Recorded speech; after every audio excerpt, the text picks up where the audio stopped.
Radio Free America. This is Uncle Sam with music and the truth until dawn. Right now, I've got a few words for some of our brothers and sisters in the occupied zone. The chair is against the wall. The chair is against the wall. John has a long mustache. John has a long mustache.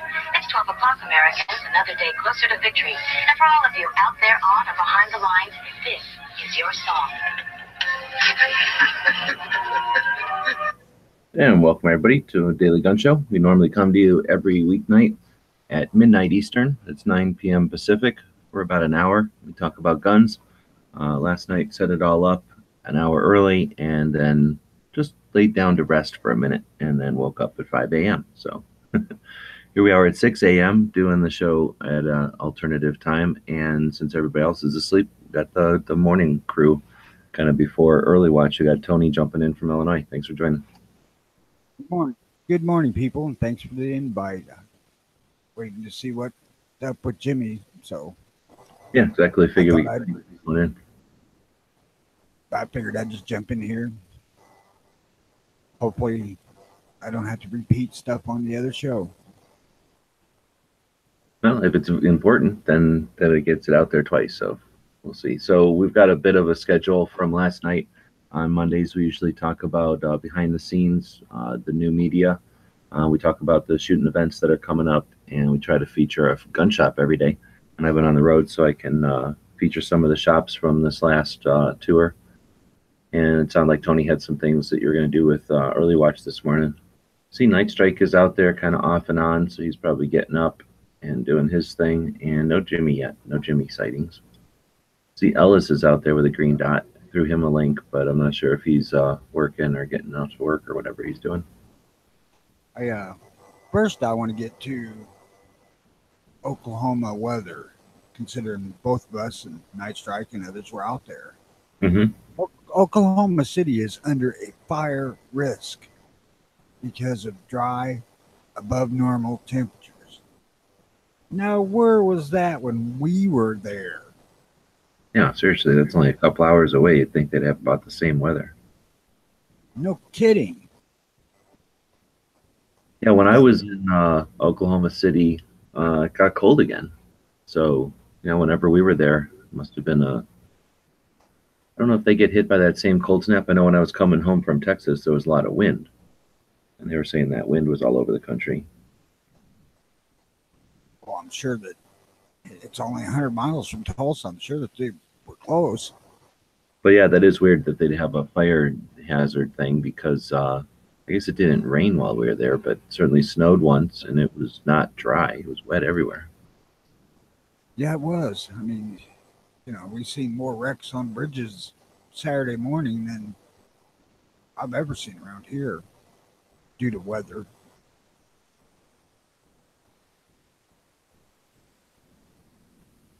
I mean, every bridge on the four-lane highways we were on had a wreck on them, at least as far as I could tell. I guess that's possible with so many events going on in town that they had people from out of town that aren't used to their, their road conditions, I guess is the way to say it. That or people were taken by surprise by the icing of bridges. Yeah, I wouldn't think of ice in Oklahoma in whatever, April.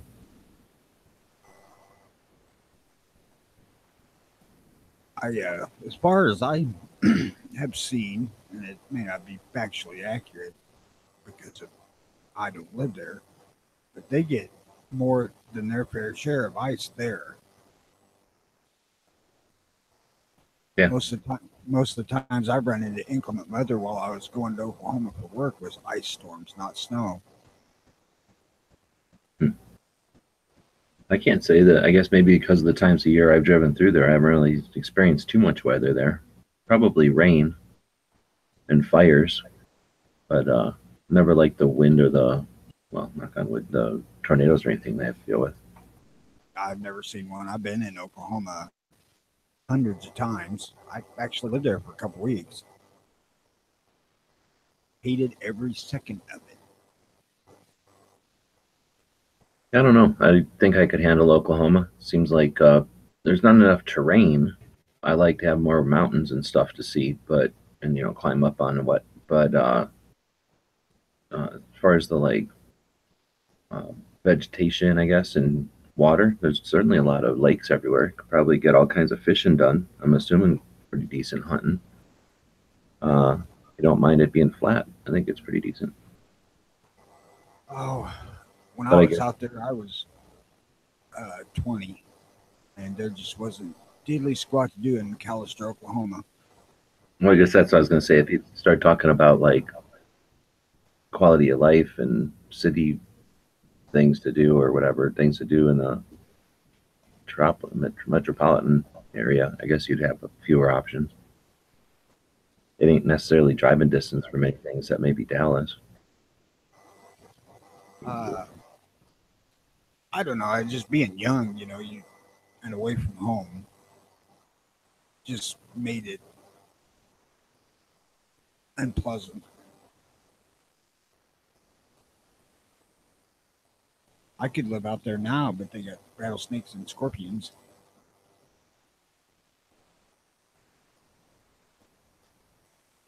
I don't know, maybe back in the day I probably wouldn't have liked it as much because again you have to drive for days to get to a big city, and then you have to really decide which big city you have to go in, a direction to get to one. It's not like you have a couple of choices in any one direction. But with the internet, I bet you it's not that remote or isolated anymore. And you could certainly have space to yourself. That's a plus. Yeah, I don't. I don't dislike Oklahoma. Uh, the wife and I discussed, that we would mind living there until I told her that there was rattlesnakes and scorpions. Then she kind of cooled on the idea a little bit.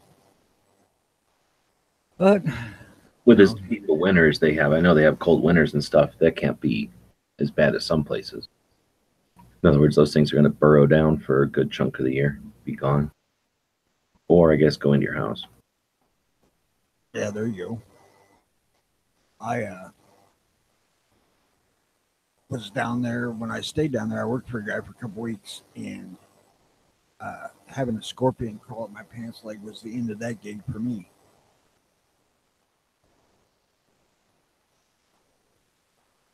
I'm like, bugs can freaking kill you here. I'm out.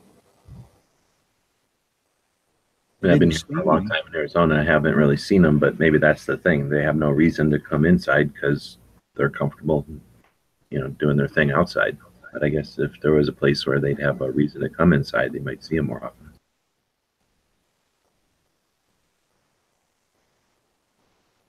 It wasn't, as far as I know, it wasn't cold weather when I was there. No, because I had the shop doors all open. I don't know. Nosy. And back in the day, everybody down there bought a white pickup truck. And they were all covered in red dirt. I was like, why don't you guys buy a red pickup truck? Then you wouldn't see how dirty the thing is. Then you wouldn't see it either. It'd be blend into a lot. Who cares, I guess. Unless you're trying to see it out on the horizon or something. Effingham County did do that firearm sanctuary resolution. And what was that? I said Effingham County did do that firearms sanctuary resolution. No, I'm saying, what was that again? I remember you talking about Kind of a symbolic, I want to say, declaration of the county's leaders being gun friendly, basically. It has zero weight. I just hope to see it expand to surrounding counties.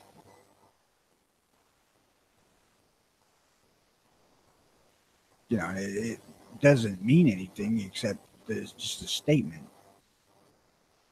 Yeah, but a public statement to say, hey, we don't believe what all this other hype is, I think that's relevant. I mean, it may not be their job, but, it's not in their job description maybe, but if they're getting hit by a bunch of I don't know, what do you call that?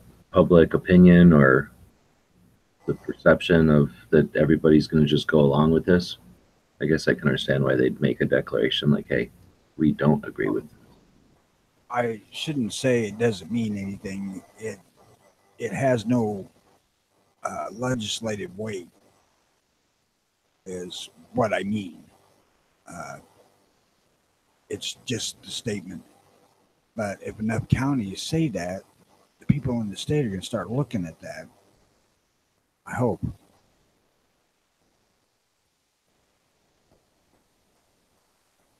The Chicago Democrats are not going to because they don't care. Well, yeah, they'd go out of their way not to say that or say the opposite, I'm sure. But that's the thing. They would definitely see it as a necessity to say something, even though it has nothing to do with anything. But their job is, what they're actually supposed to be doing.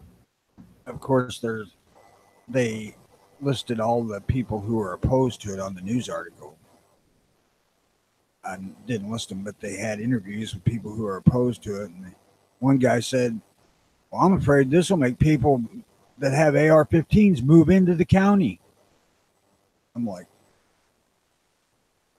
what the hell's the matter with you? People owning a gun is not a crime, you dipstick. Yeah, that's sad that that would be the opinion of someone that's in southern Illinois. Yeah. Farmland. I don't think it's probably not smart to assume that all farmers are pro-gun, though. No, probably not. I mean, it'd be nice to think that because what do they care? But on the other hand, who knows what kind of crazy influence they've got with their, well, who knows what? Everybody's different. Well, I'll give Illinois the credit for trying to make them more hunter-friendly. In order to get set-aside money, they have to allow hunting. If they leave land set aside. Okay, so we've got the thing is going on the Daily Gun Show's YouTube channel where we do the show normally at night, and Mike is jumping in saying he said big middle finger to Springfield. That's a good point. That's what it's all about, right? Is letting them know, hey, there's not a consensus out here. We oppose your stupid philosophy. Mike Ozzie? He says he lives in Effingham County. Is that Mike Ozzie? Yeah. Yeah, he's the one that sent it to me. That's how I knew it. So thanks, Mike. Right on. I was like, hey, there's a coincidence there. Glad you found where I was at. So I'm slowly opening up some pictures, but one of the things we did this weekend was the Second Amendment rallies at the Capitals. I don't know, did you guys end up going up to yours? No, I did not get a hold of Dano at all. Was there an actual rally, though, even in Illinois? I haven't. I'm sure there was because our state, Illinois State Rifle Association's rally was Saturday. Oh, wait, it wasn't Illinois the one where there was some concern and there was somebody sending out, like, don't go to the Illinois rally because people are going to open carry rifles and that's not legal?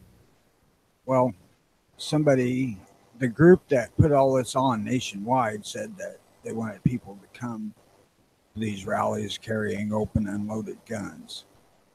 Didn't specify discretion if they wanted, like they should feel comfortable doing it, but they didn't have to. But if they wanted to, feel free, right? Right. And they weren't saying to do it in places that were illegal. They just didn't single Illinois out as a place where you can't. So that was just BS. So Mike's saying about 50 people. So I guess that's how many people showed up. In Springfield? Really? I don't know. Maybe he's saying it to something else. Because I was figuring we should see about 3,000. 3,000? Yeah, that'd been great. We had about 300 in Arizona. I my camera's full of pictures from the tour, from driving around. I have all the pictures still on there, so it's like taking forever to find the end, the last few pictures from Phoenix here. I'm getting there. I'm in El Paso finally, so it's slowly creeping up. Here we go. I got to pull the SD card out of my phone and transfer all the pictures onto my computer. Yeah, that's pretty much what I need to do.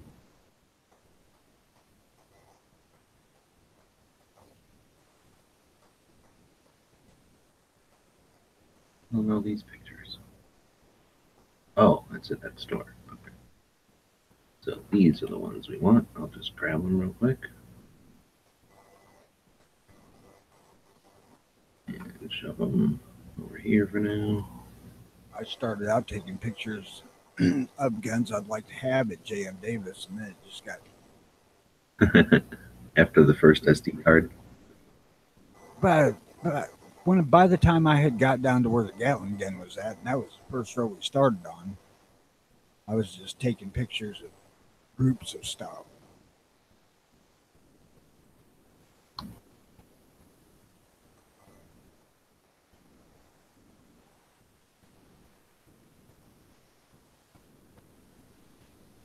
All right, now I'm transferring the pictures over. They'll be a little easier to deal with, and I can screen share them. We'll take a look at some of the pictures from Arizona here.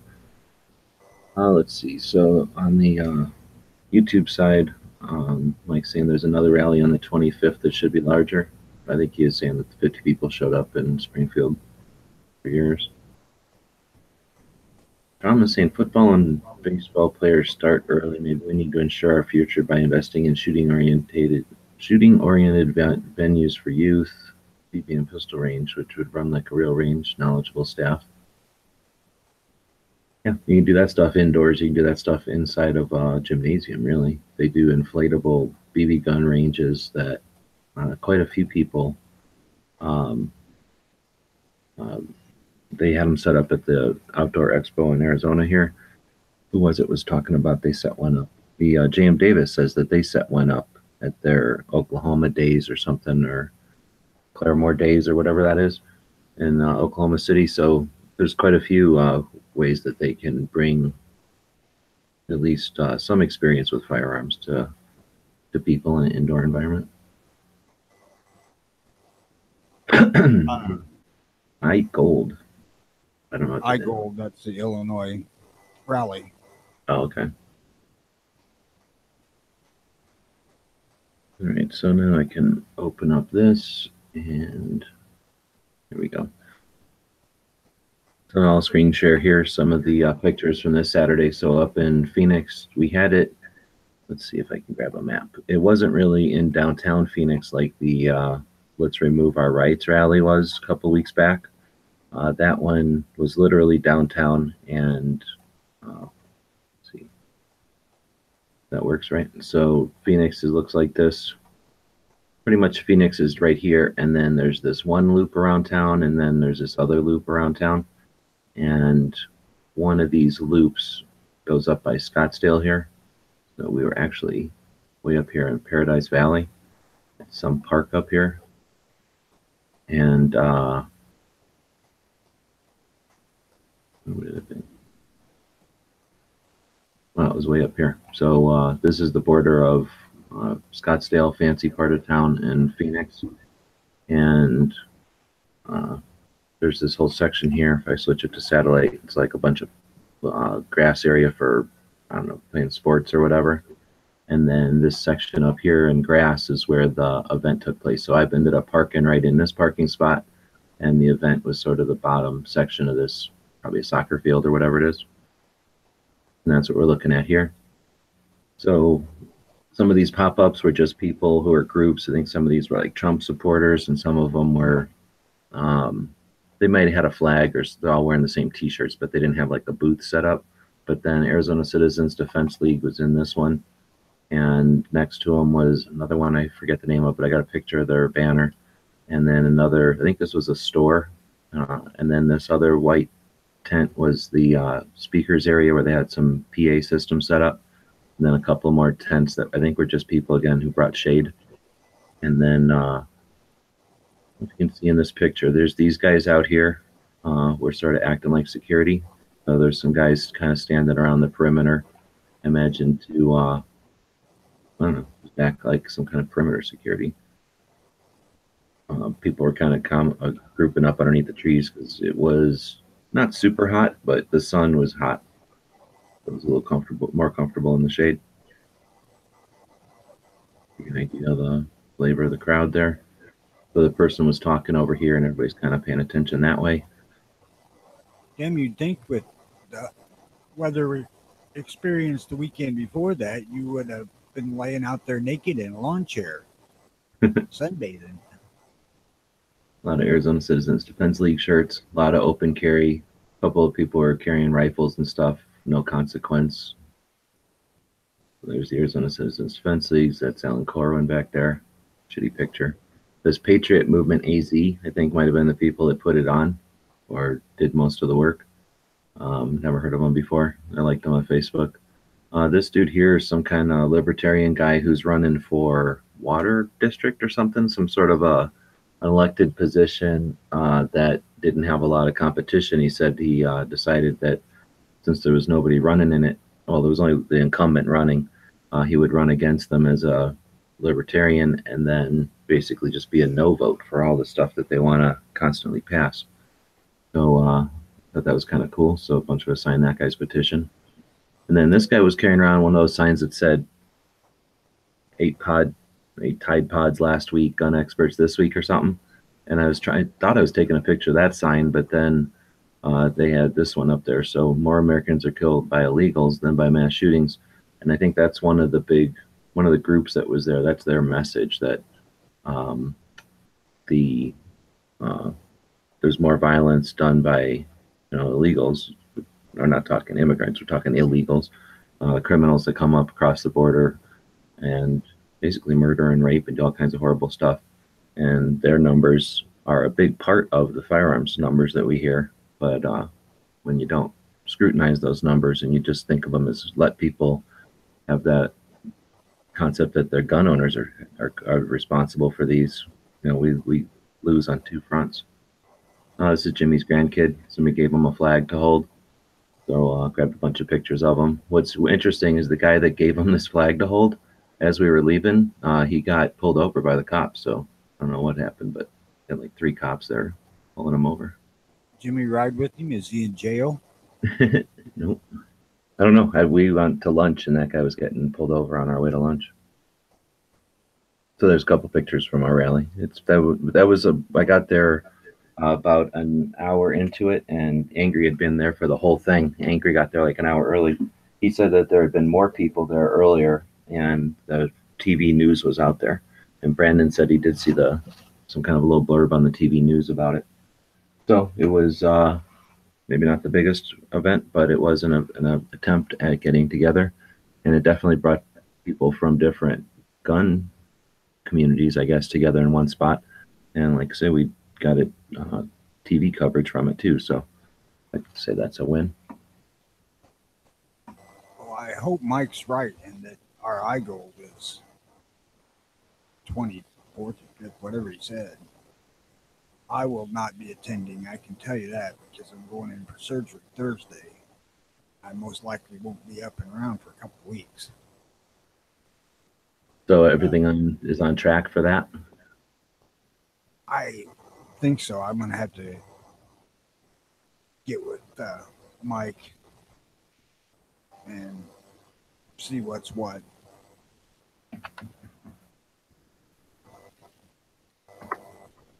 Well, a bunch of people did all kinds of stuff to get to Tulsa. I think you have probably one of the more extreme situations where you literally put off surgery because they told you, from what I understand, they told you if you did surgery beforehand, you were going to maybe be resting during the show. So you told them to put it off? Yes. It would have been a week before Tulsa, and there's no way I'm going to drive like that. That soon after being cut, so I said put it off. I said, but as soon after, like the 15th or whatever the hell day we was planning to be back when we initially set this up, then I'm fine with that.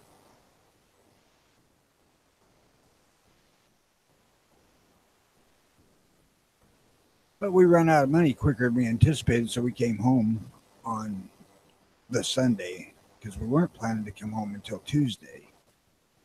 Oh, and kind of explore a little bit more. Yeah, we wanted to go down to Springfield and down toward Branson and maybe down into see some family in Harrisburg, Arkansas. Kind of like Dano, he kind of moseyed back. I did the same thing, kind of wandered through Texas. But yeah, it's not cheap. You know, gas adds up, and then just being out and about, not as cheap as being home. Well, initially we were going to either pick a campground or sleep in the Suburban for a couple of nights, but it's too damn cold for that. Yeah. Yeah, of course. And then, like you said, now it got all warm again. Oh, well, can't make weather happen. So one thing we do on Mondays on the show is talk about upcoming events, and we've got a calendar over on Gun Channels where people can post things that are coming up, and people have done that. We had quite a few of them in here if we would have looked at this a couple of days ago because of all the 2A rallies that happened this weekend. But it looks like Kansas still has one coming up this Friday. Cycle posted something about the Connecticut gun show. There's another rally looking like, again, this Saturday in Ohio, the State House. So that's Kansas and Ohio this weekend. If you know of others, you can go into the calendar. Where the hell is the calendar? I guess I need to put a link to it. But you click on one of these events, and that'll take you to the calendar area, and then you can post a new event.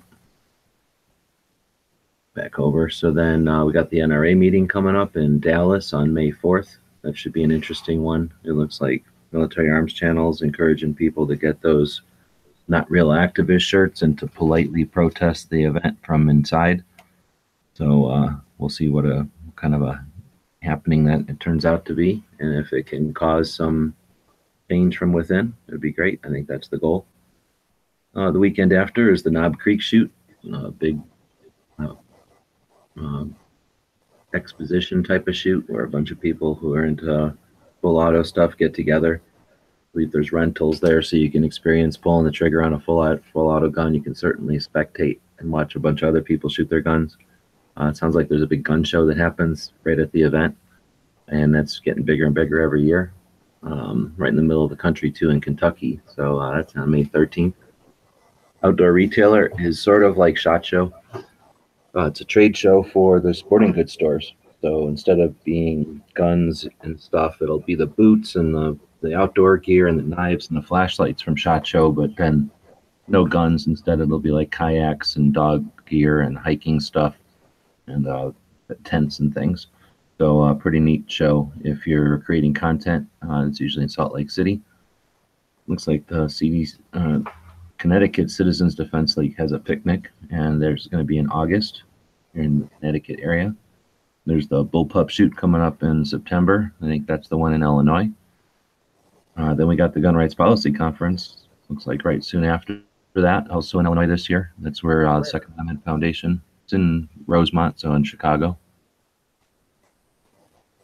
So that's the Second Amendment Foundation. This will be they're in their third decade. I don't know if it's the 32nd or 36th or something, 33rd. Gun Rights Policy Conference. All the gun owners' rights organizations from the states and federal level get together, and they'll take the stage, talk about what they've been up to, the challenges they see, the resources they might need or might have available, and various groups will get up to take the stage and talk about the Second Amendment advocacy from their perspective. And it's a time for everybody to get together once a year physically in the same place to network. It's inspirational if you're an activist or someone who considers yourself pro Second Amendment, just to be in that room with the writers and the researchers and the people that run these organizations and the people that just devote, literally all the hours of their lives to work for this stuff. It's certainly an experience. They do it every year in a different state. They usually go back and forth, alternate between gun-friendly and gun-hostile states, and this one will be in Chicago, so it'll be certainly an interesting event. Anyway, so that's September 28th. Definitely encourage people to be there. I've posted a video on the first day of each month up until then to remind people about it. Hopefully, encourage them to put it on their schedules. And you go to sports shows, you go to, I don't know, other kind of entertainment things that you'll devote time and effort to get to out of state. This is the kind of thing where the more heads that are in that room, the more seats that are occupied, the larger audience that shows up. You're giving encouragement to literally the people that need it the most, the people that devote their time and aren't getting rich promoting the second, or creating venues for advocacy, doing the actual policy that the others will point to. So definitely encourage people to consider putting it on their calendars. Then you got the Gonna have to see about going to that myself. Yeah, if there's anything else I do all year, it'll, that's my main one. And then we got the Knob Creek shoot again in October. So I didn't put in the Big Sandy ones, but Big Sandy just happened here a couple weeks ago, and then it'll happen again in October as well. So I don't know if it's just in the calendar after. It's usually closer to Halloween. It might not be showing up yet because so many items are here. But if you know of any other events, feel free to post them in the calendar over on Gun Channels, and they'll show up on this thing. And if you're planning your schedule out or doing some travel, take a look on this calendar every once in a while as you see people post things from local levels, from state levels, all the way up to stuff that everybody might want to attend. So it's hopefully another resource, a way to make Gun Channels useful and to keep people aware of interesting stuff. Thanks. That's pretty cool information. So Dano's still out there chatting. He knows he has a link because he just doesn't want to join. Threw a link out to some other people. It might be too early for them because they have jobs. It might be working. And we are doing this one at a weird time again. I set everything up yesterday at like 8 p.m. to do the show at 9, and then fell asleep completely. Passed out. Woke up at 5 this morning. So this is just a out of the ordinary one. Looks like Dead Horse's internet's been down since last night. Oh, well, that's good. Then you don't even realize that we didn't do the show last night. Still don't see a Jimmy over there, so I'm not sure what's going on. Night Strike's green, but he's not saying anything. So I'm not sure if you guys are still planning an early watch or not. This might be taking the place of the early watch. Don't have any idea. So next we would normally talk about, let's see, behind the scenes kind of stuff. So you've been around for a while watching people do their thing. And then we went to Tulsa, and you got to stand there watching Clover and Ghost, who I think do the most elaborate setups. But some of the other guys have some pretty interesting equipment and stuff. So from your perspective, Tony, what do you think of the way people are getting content and I wonder what you call it, like collecting content? I think as far as the equipment stuff, I'm just going to throw it out there that at least back in the day, that used to be a lot more obnoxious. People would have a lot more equipment and stuff. And in order to collect some nice content, they'd always have to like push their way into the front of everybody. And aside from, obviously not being in front of a camera, I think we did pretty good. But I don't want to influence your thing here too much, but just give you a little bit of direction. But as somebody who's, I don't think you consider yourself like a content creator, quote unquote. What was your experience? Was it something that made you interested in getting more stuff, or was it like, oh no, I'm not going to go that direction? I really wasn't interested in going that direction in the first place, but I was pleasantly surprised before the show, the night before, how all the guys that were doing content creation were running it at the same time. So you were getting the group of people that was there from different content creators' perspectives. And I thought that was kind of an interesting take. So we're talking like the real life lobby in the hotel of Yes. everybody. And then somebody said, hey, let's all try to go live at the same time. And then I think for a while there, 7 to 9 people all had their shows going, kind of pointing their cameras at the other people doing their shows going live. Yeah, that was something that I had not even thought of people doing until they started doing it. And I thought, well, that's actually pretty cool. Yeah, I think that's part of the reason I asked the question is that, like I say, back in the day, you'd have maybe way fewer people, maybe 3 or 4 people out of a group that size that really went to all the trouble and effort and spent the money to buy the cameras and stuff. And even then, we'd only be able to record. You know, you wouldn't be able to immediately broadcast or anything. In order to do all that, they used to bring semi trucks with backs. You know, the semi, what do we call the car? The trailer was just a giant mobile studio, and it would have all its own broadcasting stuff to get up to its own satellites and then out to whatever feed. So, I mean, too many years ago, that wouldn't even have been a thing to be able to. It wouldn't even have been a concept. But even a couple years ago, that would have been a lot different. And yeah, it's all just with phones. That's what I think is so neat. I mean, maybe the guys that have those like steady cammy things on the phone, or maybe like Clover probably has the most with like a mic and then some other thingy. But even that contraption is medium sized compared to some of the crap that you would have had just as a home VHS thing back 10 years ago. Yeah, the technology of phones being able to do that these days is greatly helping these content creators have a lot more freedom of what they can do.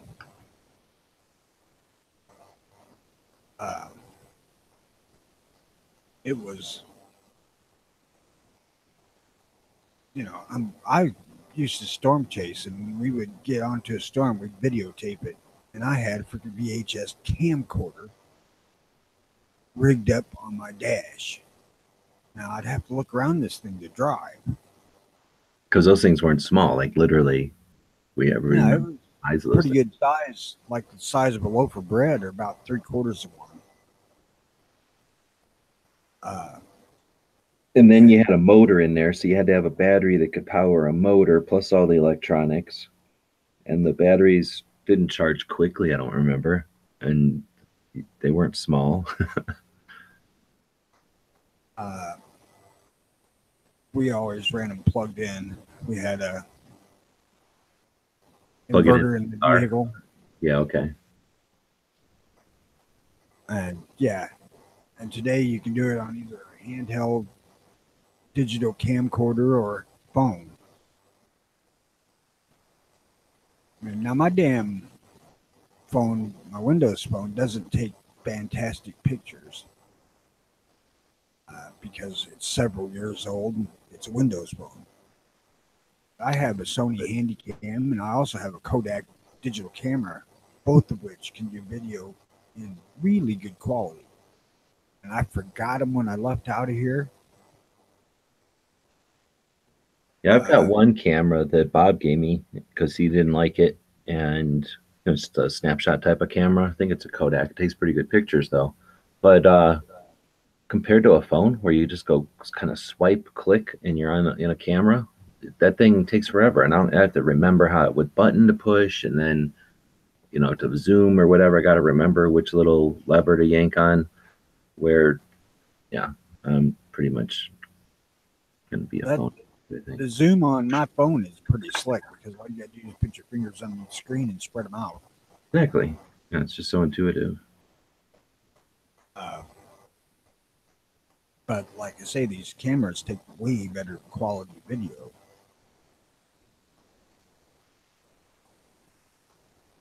I don't know if my phone lens is dirty or it's just a cheap ass piece of junk, but I love the freaking navigation in Windows Phone though. That was great. When I was leaving out of Claremore going towards Waffle House, it said that I had to turn around and go another way because it wanted to run me down the turnpike. And I already knew that I could get into it another way, but I had the phone on Navigate. And it said, you must make a U-turn now and turn left or right or whatever the heck street it wanted me to turn on. And it said that until I got like 5 miles down the road. and it finally remapped the route the way I was going. It was just hysterically funny to listen to the phone, and it almost seemed like the phone got exasperated because I wasn't turning around because it got louder each time. Yeah, I'm seemed to ignoring the Google robot better, I think, and not paying attention to her sometimes because she'll tell you what she thinks is the fastest route, which is almost always stupid, especially if you're on the other side of like a residential area from where you're going. Like it'll pick the most direct route, so right past schools and 25-mile-an-hour through stop signs, because I guess that's technically faster than going down a highway. But as I've gotten used to it being dumb about that, I'll just look at the alternate routes or just start going a different way. Like, oh, it looks like this highway will take me there, and just get on the highway, and then it reroutes, and it's a 4 minutes difference or something, but now you're just on a highway going 65. You might be on that highway for 4 minutes longer, but now you're not having to drive down, all that other garbage. I've not ever messed with another phone's navigation system. Mine does at real time as you're going. It shows you going on a map. Plus, it tells you how fast you're going. Oh, that's clever. So we got a couple of things going on here. Dano says he's going to the doctor, so sorry to hear Dano's going to be leaving us. Too bad for Dano, but hopefully he left us everything in his will before he's checking out. Dead Horse saying he's going to Redbox. So any suggestions?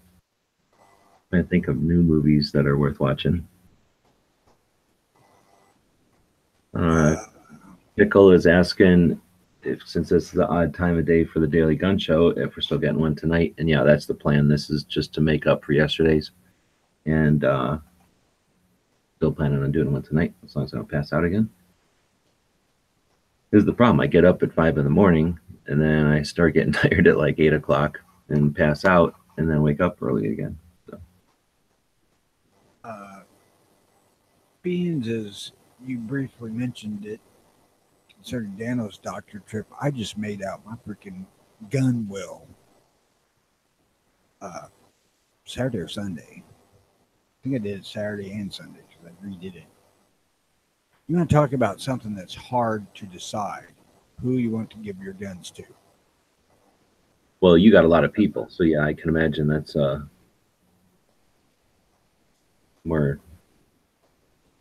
more debate than I do, for example. Well, and I discussed it with my wife, and I said, I want to give all my single action stuff to my granddaughter. It's because she's the one that shows the most interest in it. So that ain't hardly fair, because I've got more of that than anything else. Yeah, well, I mean, if grandkids ain't interested, you're not going to just be like, here's something you don't want just because, I don't know. Well, they're just single action six guns are not the cool thing these days. They don't even realize what they are. They're still young yet. For the most part, it's cool. I'm going to give her the 4 actual cowboy action guns and then spread the others out to the other kids. But that's a hard fucking thing to do, and you really should think about it, guys. Lest your guns go to somebody you don't want them to have. That's what I want to bring up while I was thinking about it. Yeah, I think it's something that a lot of people don't think about, and anybody can, what do they say, kick the bucket. You never know what's going to happen in a car wreck or a crazy health thing. So it's worth, I like to recommend having a spreadsheet or something, a book, just go buy a spiral bound notebook, leave it someplace. Not necessarily with your guns, though. I mean, there's probably arguments both ways, right? But I'd say have it in like a safe deposit box, ideally, so that it's separate from the guns. Anyway, in there, have a list of when you bought it. And, I try to keep who I bought it from, when I bought it, how much I paid for it. whenever I go update it, I'll try to say what it's worth now. And then, well, I guess I do have to update it because I used to have in there who to sell it to. So, like, if there's a bunch of them that are just commodity, like nobody cares about these guns, they're nothing. Just go sell them. Here's a gun shop that's trustworthy, and then you're basically writing that to somebody else, right? So it's not for your own notes; it's for somebody else to be able to go, oh, okay, here's number one, what he wanted done with them, or he or she wanted done with them. But then also, the more help you give them, the less, or I guess the more potential that your wishes are going to happen, right? So if you can say, call my friend Steve over and he'll know what to do, that's great. But, also have in their contingency, if he's not available, take him to this gun shop and give him this piece of paper, and then they'll be able to figure out. Well, one of the things that I did was that I don't care what the grandkids do with them. I mean, if they get them and they want to sell them, that's fine, with the exception of two, and that's the 629 and the 29.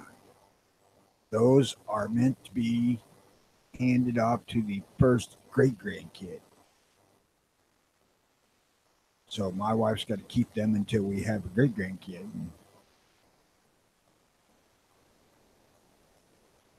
But there again, I don't care what they do with them. Once I give them to them, they're theirs. Do what you want. I'd hate to see them sell them, but that's what they want to do. That's what they want to do. So are you thinking like, just a cool gun, keep it, or you got like the paperwork and everything so you can be like, this is when it came into the family and this is who owned it and this is who shot it and this was so and so's first time shooting this, do you have like a, what do you call it, like a history of the gun that's going along? No, nothing like that. There really isn't any, except for the fact that I bought them because the kids ain't big enough to shoot any of them. So that's the kind of thing you could start, and then so and so shot this was their first gun, so and so shot this their first gun, and then it's a family gun and it's got that heritage to it. Everybody can just add to it. They already all own their first gun. I mean, I bought them for them to shoot. So each time I would take one of the grandkids out, they had their own gun with them, even though 3 of them don't know it yet. They should figure it out because, why on earth would I have 4 crickets here? But I do.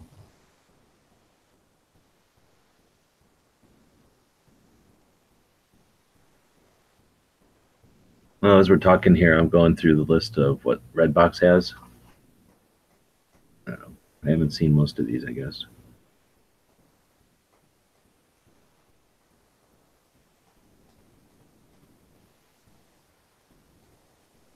Something in here looks like a Western called Gone Are the Days. Anybody seen this one? I have not heard of it. Tom Berenger, somebody else, Meg Lee, and then Danny Trejo.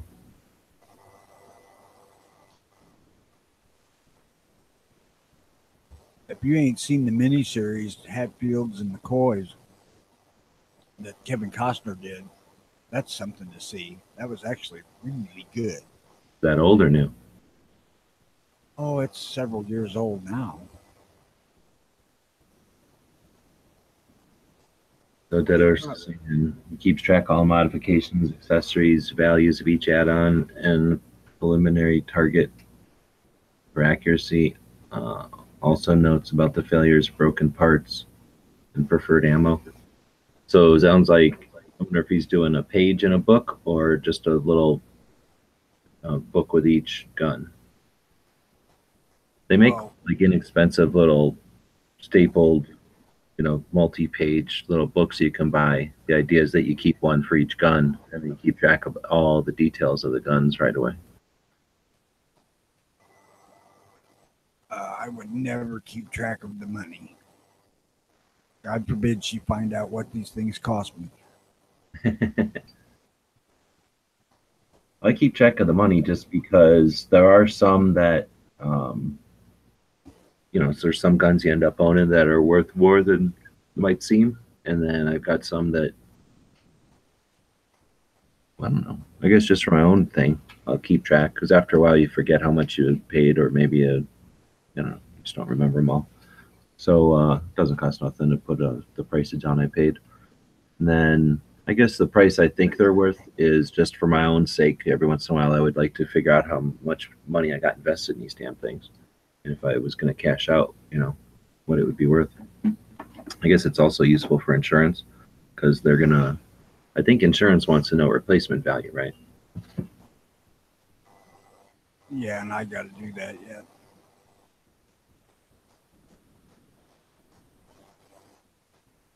So I bought $10,000 worth of guns since my last quote unquote appraisal. So 316 is saying giving them to his brother. Yeah, if you don't have a youngin to give them to, there's lots of potentials, like museums and organizations. If they're decent guns, you can give them to like a local group who can raffle them, make money on them. Give them to a museum and they'll put them on the shelf.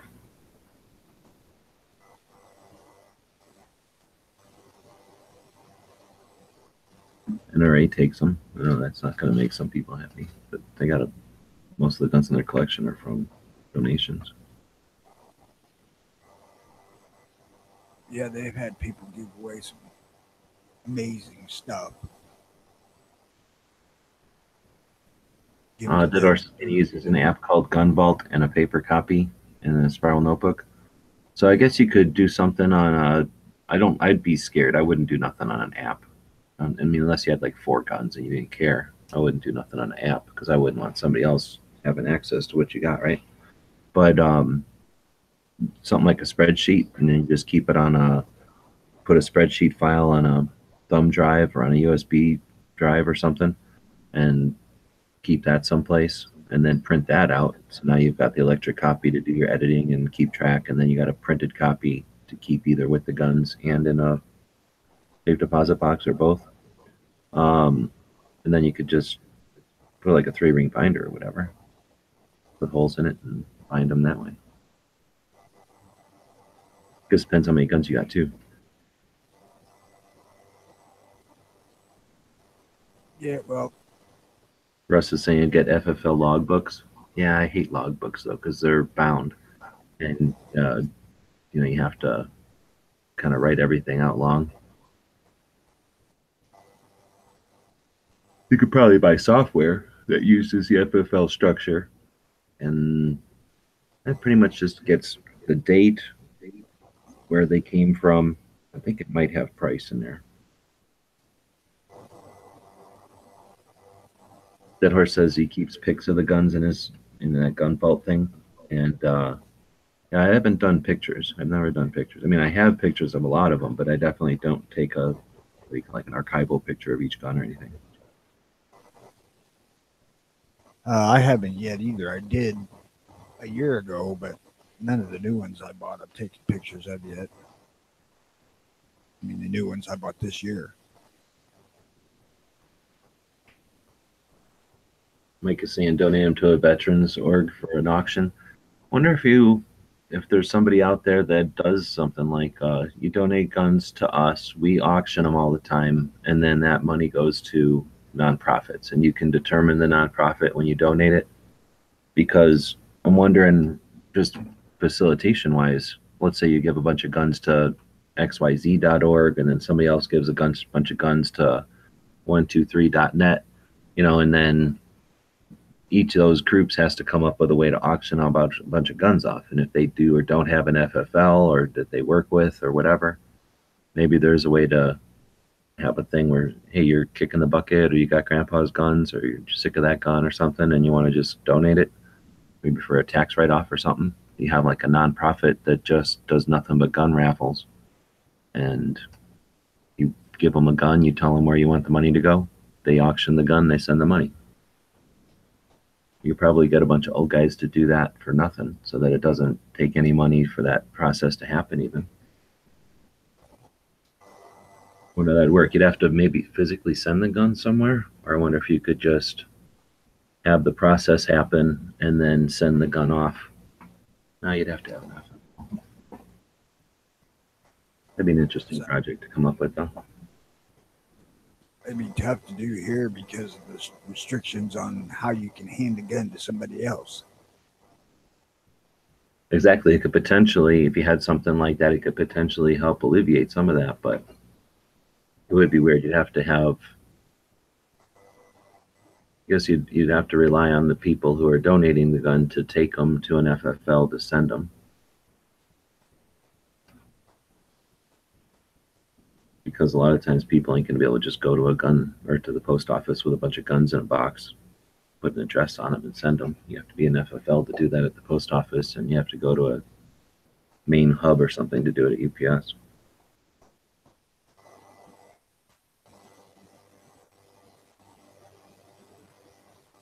I don't know. I had really had kids before I had many guns, so that was never a consideration for me. The kids would have gotten. We certainly went off on a tangent from that one. I think we started with Dano kicking the bucket because he's going to the doctor, getting the bad news. But, well, we'll trust that Dano has got good instructions on how to get his guns to all of us on gun channels. Or says he's given all his guns to whoever can salvage them from his boat wreck.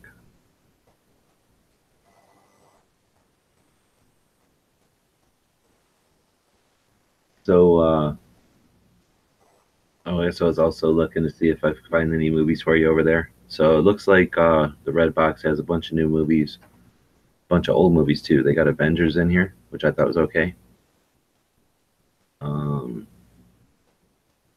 They got Doctor Strange. I thought that one was okay too to watch. It was interesting.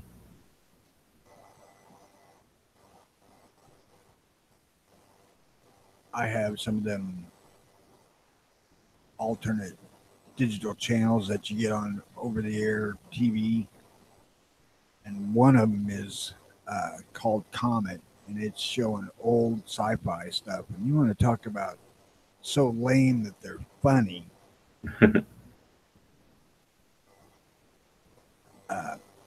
There's some old Japanese stuff that is just hysterically funny. It's hard to watch because it's so stupid, but it's also funny. Looks like they got the new Blade Runner in here. I did not like that one. I didn't watch the whole thing though. They got that movie American Made, or about the drug runner pilot guy with Tom Cruise in it. It wasn't good, but it wasn't bad. The Hitman's Bodyguard was some kind of comedy from a while ago now. It wasn't good, wasn't bad. But I haven't seen many of these movies. It's tough to tell when I'm looking at the, I guess I don't know if I can screen share this or not. It's a bunch of movie posters, but you can't tell sometimes. The movie poster might look really nice, but it turns out to be some movie somebody made with a camcorder and like a $200 budget or something. That worked out well for the Blair Witch Project. I suppose, but I'm not, I'm just saying I can't tell if all these are big budget movies or not. Mike is saying The Darkest Hour is interesting, about Winston Churchill. And I was going to say there's like two of them about Winston Churchill. I haven't seen either one. All right, well, with that, I was figured we're going to do a gun shop of the day. And I had planned on my way after seeing the angry parade to remove our rights in Phoenix. I was hoping to visit some gun shops in California, and they were all closed on Monday. So, or on Sunday, I guess I was traveling on Sunday. So this is the video I posted in response to that. What happened here?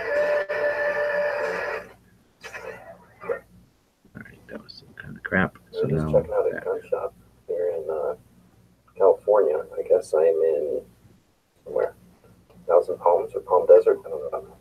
But the gun shop was closed, and this gun shop is a shop that has a location in Tucson, so I thought I would check it out.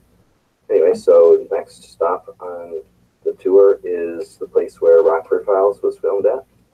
So I was going to head over to his place there, and that looks like it's 2 hours and 44 minutes from where I'm at. So that's cool. So I figured I would go over here and check out some gun shops along the route. Really? So let's hit for the run. No, I can't do it. Gun shops.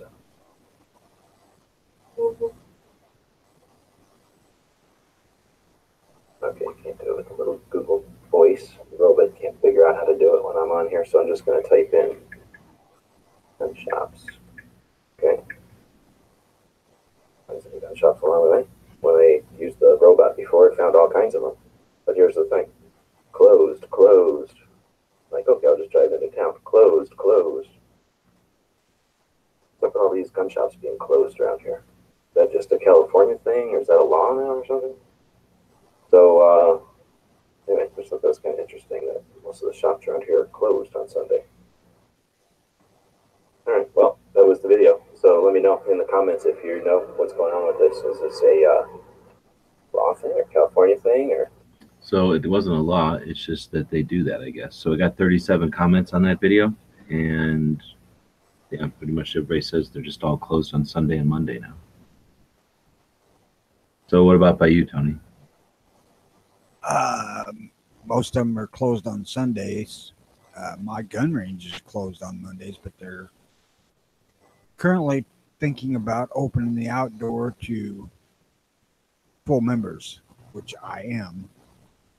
So I could go over there on a Monday, but I haven't got word if they've done that yet. But we can have them open, like Walmart, Big R, and that they're open every day.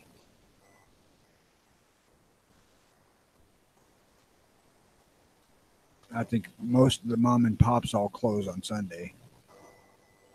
Yeah, it drives me nuts. I don't mind a shop being closed once in a while, but just I don't understand it. I mean, they're in the business of being, whatever, open to the public. I don't understand why they close. I guess I can understand a Monday because, again, if you've got a small enough staff or something, you've got to have one day off. But Sunday just drives me nuts because that's your weekend, and so many people work Monday to Friday. It just seems like you're killing a whole day that people have available. But doubly perplexing in California, and can it be because they don't have enough business? Like there's not enough people showing up to keep a gun shop open? I would think it would be in California, with so many population, you'd think it'd be easy to have enough staff to keep open every day. I have no idea. My big local shop, which is called Pekin Sporting Goods, they have people that come in there from hundreds of miles away to buy stuff. Regularly.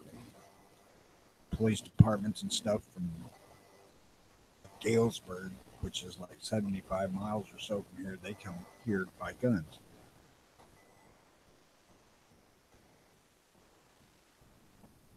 They say on their advertisement they got over 3,000 guns in stock, but I'll bet they've got twice that much.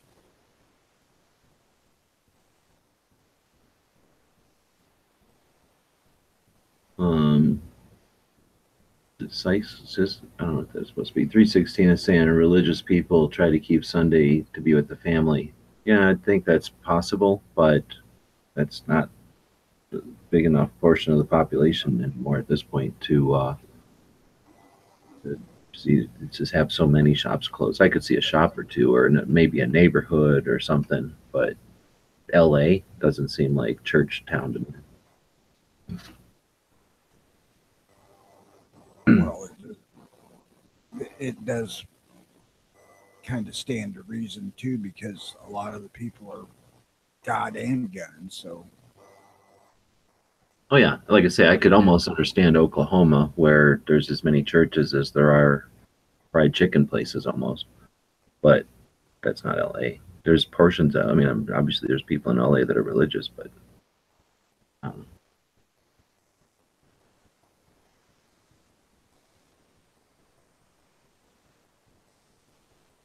all right, well, so that was the gun shop. I did try to get to that place called Second Amendment Sports. It always was interesting to me that this place came in. There was, I think we got about 16 shops in Tucson normally.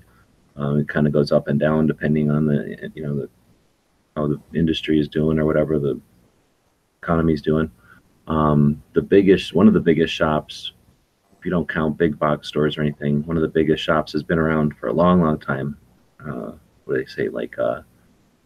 It's been a part of Tucson for a long time, and it was a family-owned business, and it's basically a home, like in a residential area. It was a house, and then it just grew, so it's much larger than a house now. But it started out as just a house with additions on it, pretty sure, and it's sort of a old single-story but large gun shop, and uh, the family sold it to, I think, a place out of Phoenix, and for a few years nobody liked it because nobody liked the way that place was running it.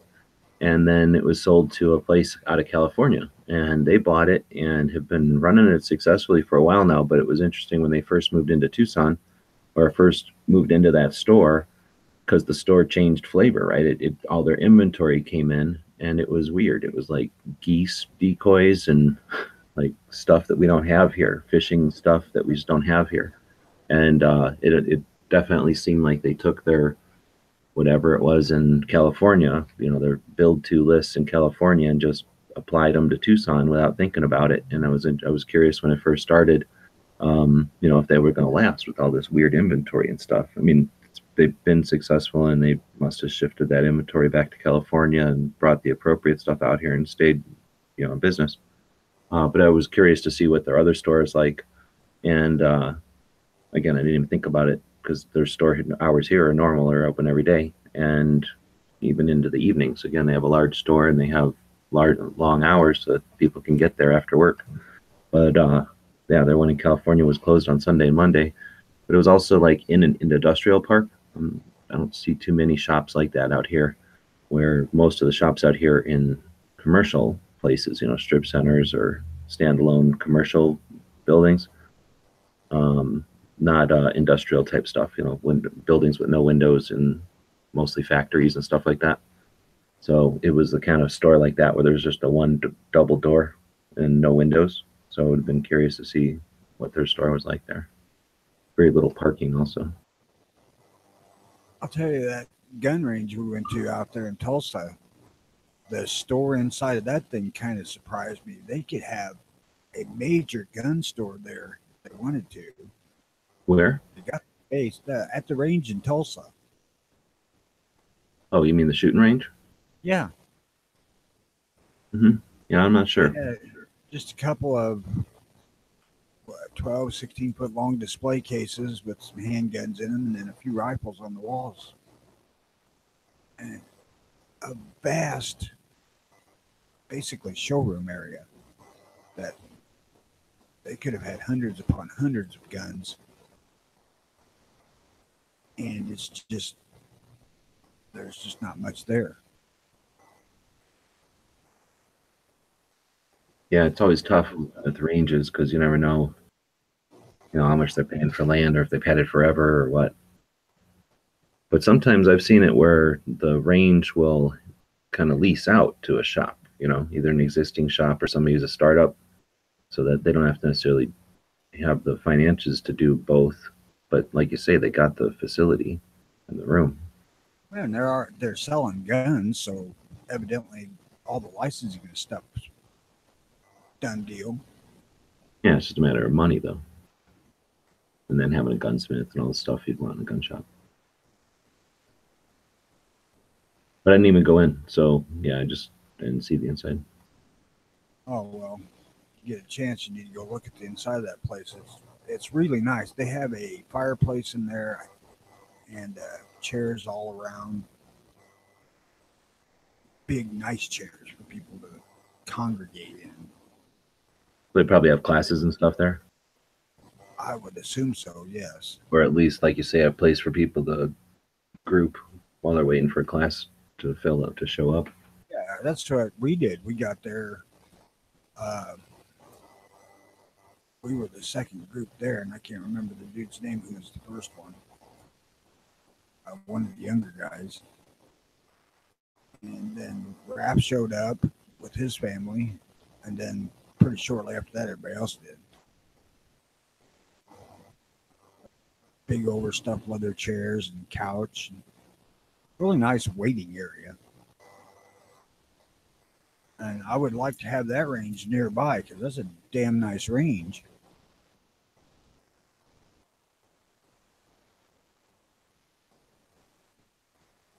Yeah, I don't know what I was thinking. I should have gone inside.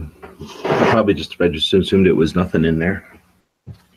Or, just an empty building with the counter for the range or whatever. But that's what you get for assuming. Well, they had probably a couple hundred guns in there for sale, plus various accessories out on shelving out in the middle of the room, but there could be a lot in there. Well, so that was that stuff. Let's see if we got some gun history. One of the other things we like to hit on the daily is see what's going on the calendar. Looks like in 1492, Columbus signed a contract with Spain to find a western route to the Indies. That got started a few years ago.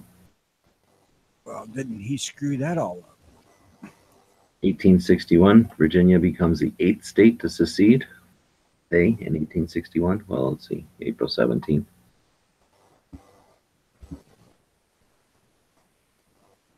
China and Japan signed a peace treaty in 1895.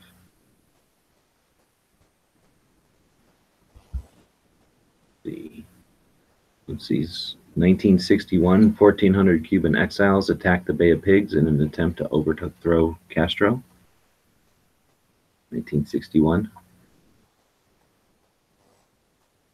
Apollo 6, or let's see, 1970. Today in 1970, Apollo 13 landed back on Earth. It originally scheduled to land on the moon, but after some problems, it came back, and it landed today. That was a good movie too. Yeah. Khrushchev, premier of Soviet Russia, 1958 to 64, was born today in 1894. And let's see if we got any good stuff from the gun history side over on guncalendars.com.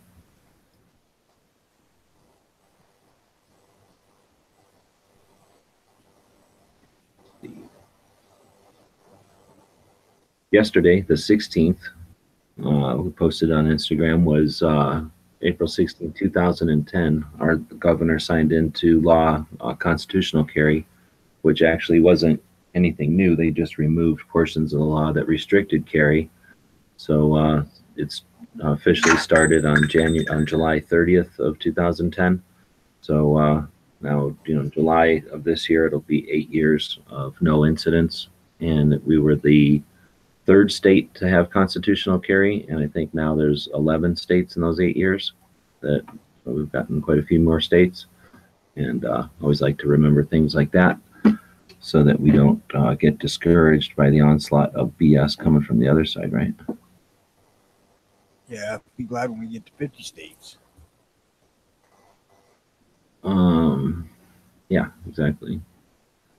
So that's the little bit of history there. Hopefully you can use that at the water cooler, at the gun shop, or at the range if you're going.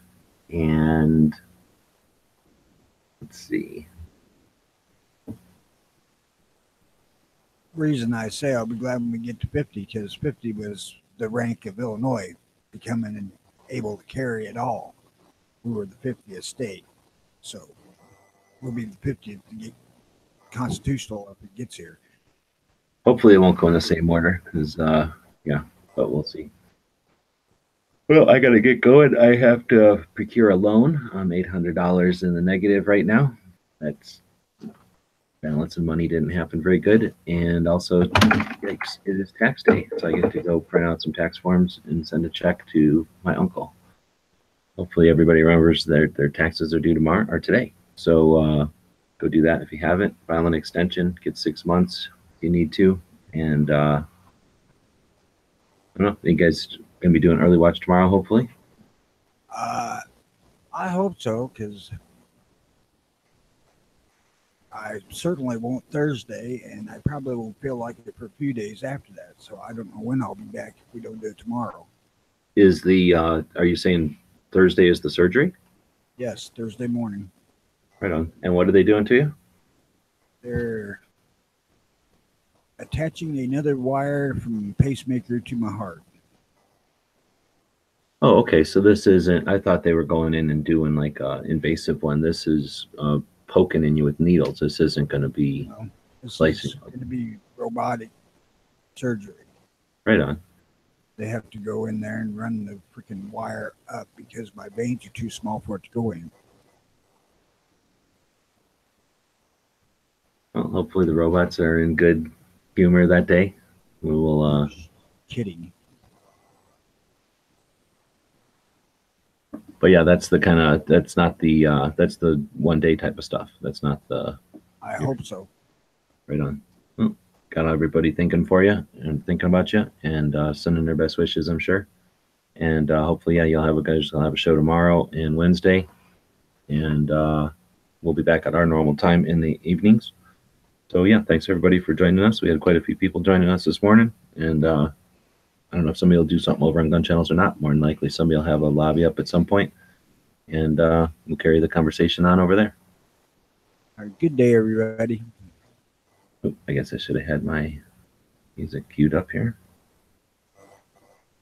The guys and gals of GunWebsites.com encourage you to take a CCW class every year, practice at least once a month, and carry every day. Thanks for watching GunWebsites.com. Yeah, I fucking